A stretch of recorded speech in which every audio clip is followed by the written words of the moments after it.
Hello, everybody, and welcome back to me and Rob Mulholland. How are you doing, mate? I'm good, cheers, man. How are you keeping? Yeah, not too bad, mate. Not too bad. And we're back here with a little bit of a pre-match build-up today. We've not spoken in a while, have we, Rob? It's been too long. I know, man. Like, we normally speak after games, innit? But we missed it this week. We're both busy on Tuesday. It's these Premier League schedules, man. You know, like when it's like Saturday, 3 p.m.s, we know where we're at. When it's all over the shop like this, Mondays and Fridays we're playing now. It's crazy, the Premier League. It is, Let's mate. get back to the Championship. I'm bored of it. How's it going anyway, mate? How's the Bielsa Bible going? Tell everyone about what's going on. Real good, mate. Yeah, it's absolutely flying. Like, check out the channel, the Bielsa Bible. We recorded a couple of episodes yesterday. Actually, we've got a couple of bangers in the bank. We've booked some interviews as well this week that I don't want to say who they are because I want to get them recorded before I basically, we're speaking to someone who used to play for Bielsa, who's like a bit of a legend at Newell's. So hopefully that'll be in the bag this week. So yeah, we've got cool stuff going on there, man. Like, absolutely loving it. Yeah, good man. So it sounds like, guys, there's a lot of good stuff going on. The Rob Mulholland channel as well. Rob, what's going on there? All sorts of stuff, man. I put up third part of my worst Leeds United player ever series this week. Get in. Yeah, I have a little look back because, you know, we're in the good times now. I like to look back to where we've come from and have a look at some of the absolute dross that we've had over the years. So if you want to hear me creatively insulting Michael Ricketts, that is the video for you to watch. Michael Ricketts. God, what a blast from the past. No, bless him. So guys, go check out Rob. I'm sure all of you have done anyway. Not in that way, but you know, you can if you want. Hey, I don't mind it. My DMs are open. Rob, I'm gonna give you a question straight off the bat, mate. Aston Villa. What are your thoughts on Villa? Well, what in general as a club or in the game? We'll go. It'll be a two-part question. How do you think that they've started this season, and what are your thoughts on Villa as a club? Yeah, they've started so well, haven't they? Like absolutely flying. Like they've really they've just bought well, haven't they? They've just a couple of like key positions they've really bought well in, and they bought a couple of players that I was hoping we'd sign. You know, in like Martinez in particular, I was really hoping that we'd be in for him. And Ollie Watkins, obviously, like they've just strengthened in really key areas, and they've really like bedded in a bit now as well. They just look a good side at the moment, don't they? Annoyingly, like you know, Barkley's a really good signing as well. I think him and Grealish as a midfield pair is lovely. Right, so yeah, they're doing really well, which is annoying for me because my brother-in-law's a Villa fan, and you know, I've got a couple of them in my family, so I like it when we're beating them. But they're a grand old club, is the thing. They've got a lot of history, and like they're a club that you know I want to see being in the Premier League. You know, you'd rather have them than like Bournemouth and that, wouldn't you? So it's an exciting one. Obviously, there's a little bit of spice from our last couple of meetings. So yeah, it could be an interesting one. How are you feeling about it? Yeah, I mean, obviously, yeah. I mean, we've got an opposition fan preview on the last video, and we've done a bit of a tactical breakdown. And to be honest, mate, I've scared myself silly just looking at just researching Villa. So, I mean, I guess the big points that me and you've spoken about as well are, you know, the injuries to Cooper and Phillips. How important, and Llorente, yeah. I mean, how important is that? Do you reckon for tonight's game? It's kind of huge. Like Calvin's so important to how we play, isn't he? Like everything sort of goes through him. He's, you know, in attack and defense, he's just so important to the way this team plays. You can't underplay it, really, can you? Like, I'd like to put a brave face on it and be like, doesn't matter, we'll be fine. The system and all those things are true to an extent. But if there's one player I wouldn't want to lose, it's Calvin Phillips, to be honest. But I think Strike in that position looked absolutely great at the end of last season, and I think every time he's been like challenged lately, he's just stepped up. So hopefully that'll be fine. It's the centre-back position that's a bit confusing as to what we'll do. I'm sure Marcelo will have a plan. I think for me, I don't know about you, I reckon it's Leif Davis will come in and then we'll move Strike into midfield. That's my guess. What are you thinking on that? Left back. For sort of left centre-back, I think. Sort of maybe like three. Yeah, maybe like a back three. It depends how many strikers they're playing, doesn't it? But yeah, I could see Leif Davis being the one to come in. I think that means that fewer positions have to shift round. Yeah, no, that's a good point, actually. Yeah. So you think potentially we could be going through at the back? Potentially, how many? Like, well, no, they don't really play two up top, do they? They just play with Watkins up To be top, fair, don't though, they? mate, to be fair, what they've been doing, and I know they do it in the press a lot. It's obviously Mm. Barkley's sort of working right now as an attacking midfielder / shadow striker / attack, whatever you want to call him. But he's sort of he helps Watkins when they're on the press as well, and sometimes he forms into a 2. But yeah, I mean, it'll be very fluid anyway, our call, defense. But yeah, like the lineup is going to be difficult to call. Like, look, if anyone can work it out, it's Marcelo Bielsa, but it's not an easy one. Like losing big players in like big leaders as well, and then losing Llorente as well, who's another great addition. So yeah, it's another classic Leeds United injury crisis. And we had it last time at Villa Park, didn't we? We had injuries and we beat them 3-2. This is it. And to be honest, I see the game going in a similar way. I think it's going to be absolute chaos, this one. I predicted that to the Wolves game, to be honest, and it wasn't as mad as I thought. But I think I can't see this game being a 1-0, 0-0 sort of thing. I think it's going to be another seat of our pants, white knuckle ride, to be honest with you. Because, as scary as Villa are at the moment, we're terrifying. We've got to remember this. Leeds are really, really good, even with, major injuries. No one at Villa is going to be excited about the prospect of playing us. So I just think it's going to be another complete end-to-end basketball game, to be honest with you. I'm excited for the match. I'm going to try and enjoy it. I'm really trying hard to do that this season and not get too stressed because I keep saying this. We're going to be fine. We're not getting relegated. So it's just about enjoyment this season. So just trying to relax and. Yeah, mate. It went a bit nuts after the Wolves game, I think. And that's what I was trying to say on my preview, my review. You're obviously reviewing the game, but I mean, at the end of the day, it is Wolves. They finished 7th twice. And I mean, what did you think on the performance as a whole? In general, I thought first half in particular, we were magnificent. We were absolutely unreal first half. Wolves are such a good side and we've got to give them that credit. It's not like it was in the Championship where we should have been beating all those teams. We're playing teams now who are as good, if not on paper, better than us.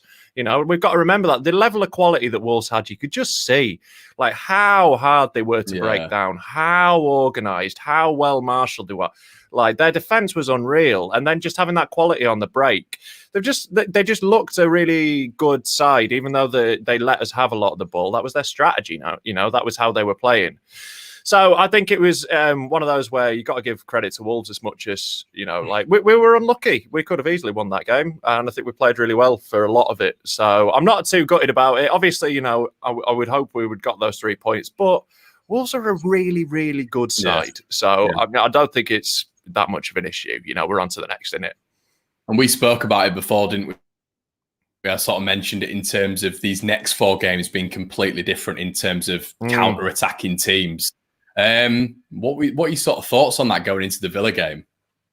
Yeah, they're another side who can just hit on the break, and that's where we can get in trouble. It's the thing is, it's one of those. If it opens up and it becomes a game of counter versus counter, that's when it gets interesting, and we'll give anyone a game when it's like that. It's just if they really resolutely dig in and just don't really come out that much, that's when we'll really have a problem, I think.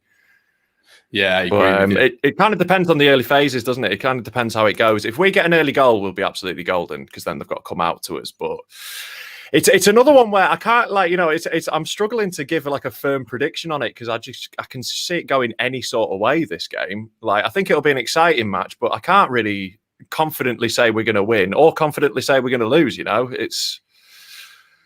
I just don't know. I'm nervous about it a bit, but I think it's right on a wire. I think it's going to be another 3-2. That's my prediction. I can't tell you which way, but I think it's going to be one of them. I'm going to say a name to you, Gabby Agbonlahor.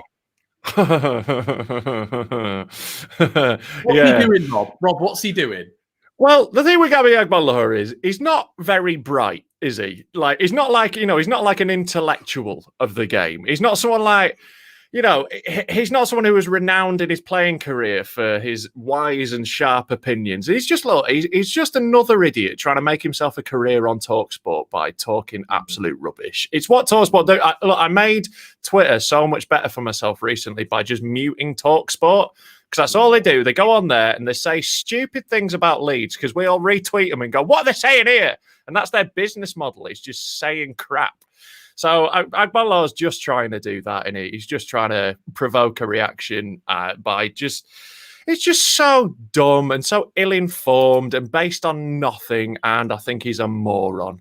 So yes. Well, I wanted to get your mate. I wanted to get your opinion on it more than anyone's, because obviously being the Bielsa disciple that you are, like we all are, but being the sort of mad Bielsa disciple, calling us a myth or calling him a myth.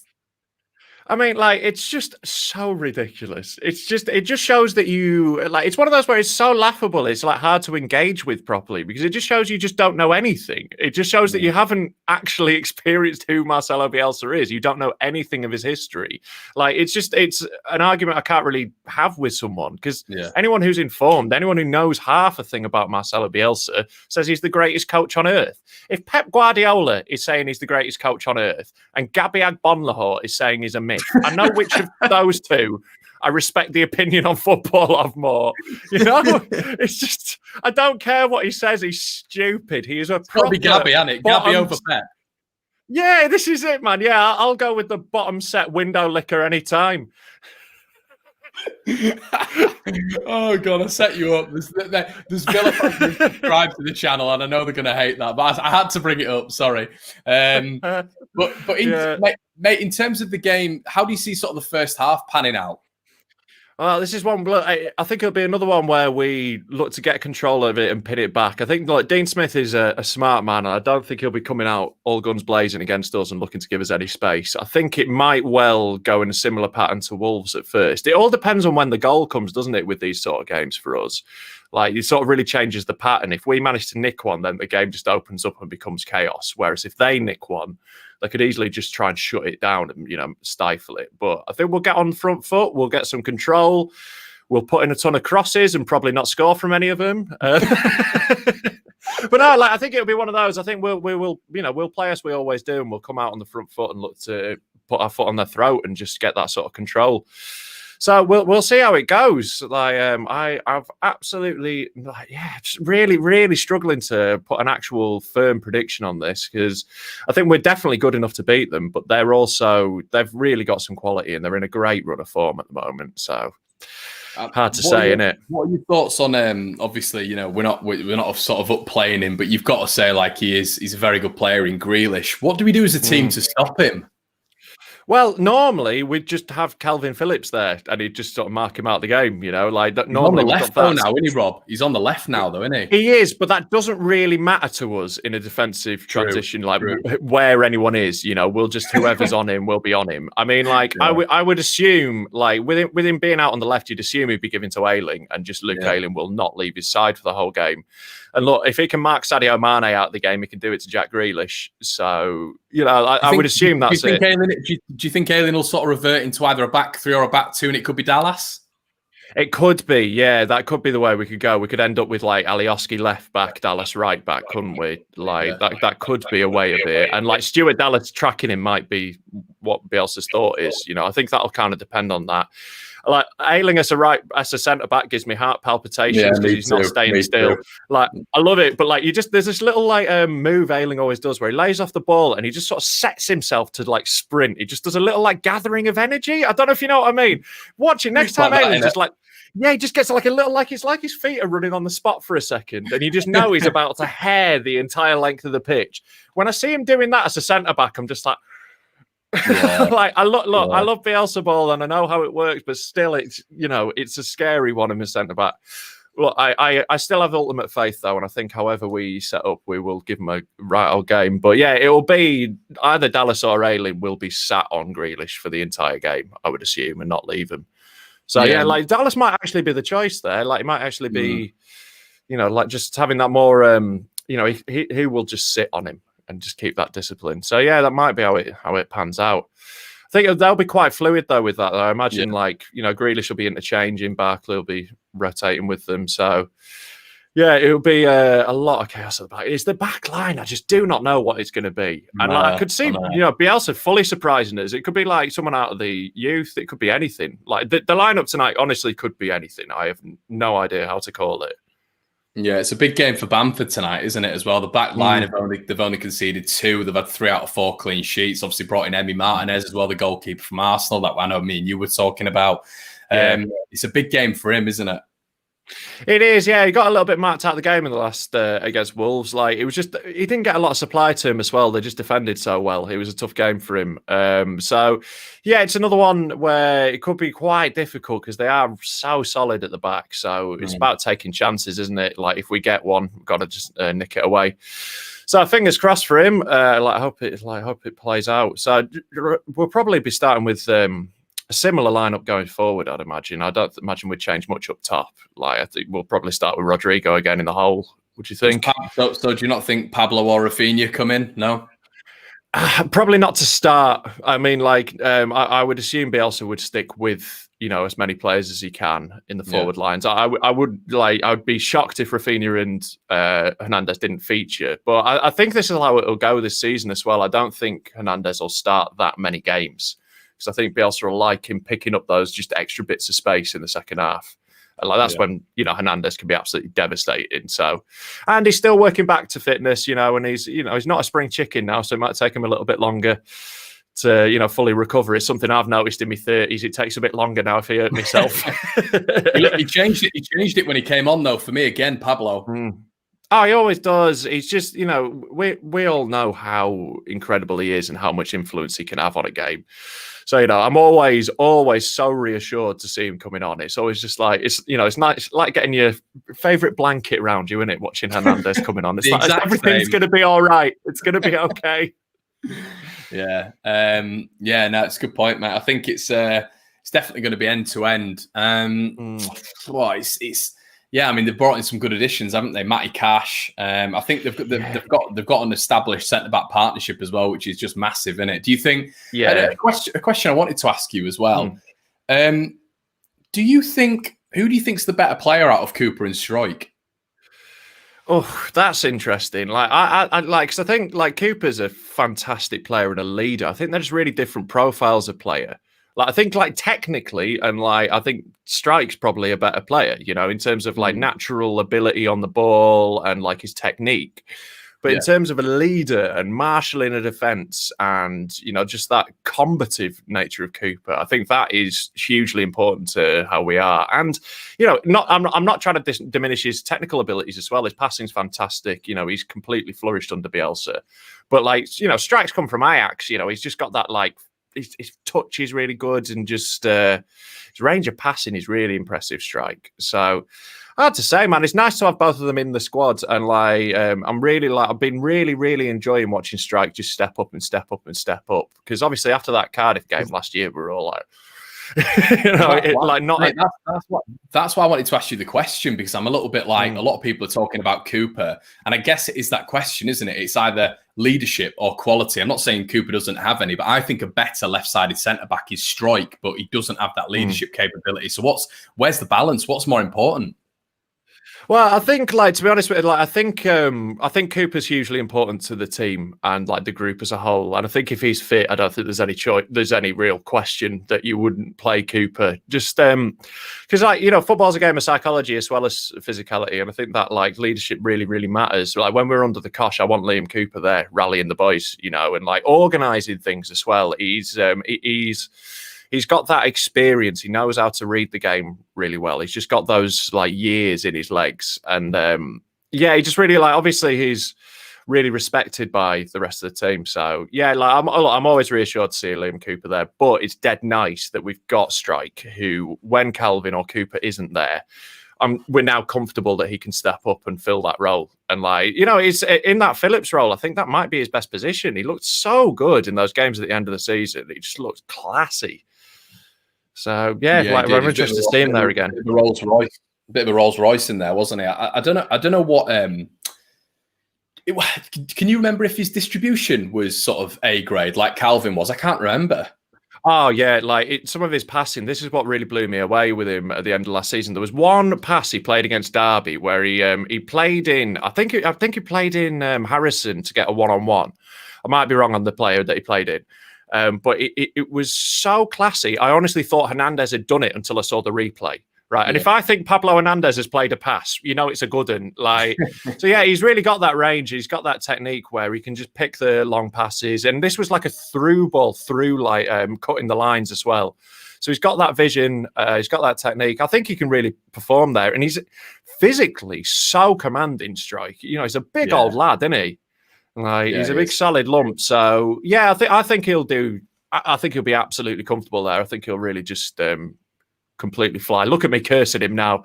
But yeah, no, I think I'm not as worried as I was about losing Calvin last year. Like when we were playing Ben White in there, much as I love Ben White, I don't think he really fits that role very well, and it really weakened us in defence when he was stepping out of it. Oh, so you think Strike was better in the DM role than White? I do, yeah. Like, I do. Like as a centre back, I think that's a whole different conversation, obviously. But yeah, as a defensive midfielder, I preferred Strike to Ben White, and like also the amount it weakened us not having Ben White at centre back was a factor in that. But who's your ideal centre back? Who's your ideal centre back partnership? This is like Robin Koch is just nailed on. He's just been monstrous, hasn't he? Absolutely, like, you know, like I can barely remember who Ben White is anymore after watching him for the last few, because he's like he's got that ability, that technique of Ben White, but he's also just bigger and stronger, more of an aerial threat. He's absolutely brilliant. So Robin Koch is nailed on. Yeah. For me, it's probably Koch and Cooper if we're playing a two, just because, you know, Cooper's got that role. Llorente looks brilliant, and that's probably a three, isn't it? Like Strike's probably your fourth choice at the moment, but he's also your second choice DM. So yeah, I think probably Koch and Cooper, but it really depends on the profile of the opposition, I think. And like, I don't think Bielsa will necessarily have a favourite two. I think he will choose, you know, depending on the game. Yeah, do you think we need to see a little bit more from the wingers in this game? Yeah, like, well, against Wolves, they were a little stymied, weren't they? Like, I think, possibly a little bit more. Like, it was an area we were a little bit. We weren't that productive. To be fair, like Jack Harrison put a couple of great balls in. I think Costa like really put a lot of in the first half in particular, like his movement was fantastic and some of his link ups and everything. But the end product just wasn't quite there, was it?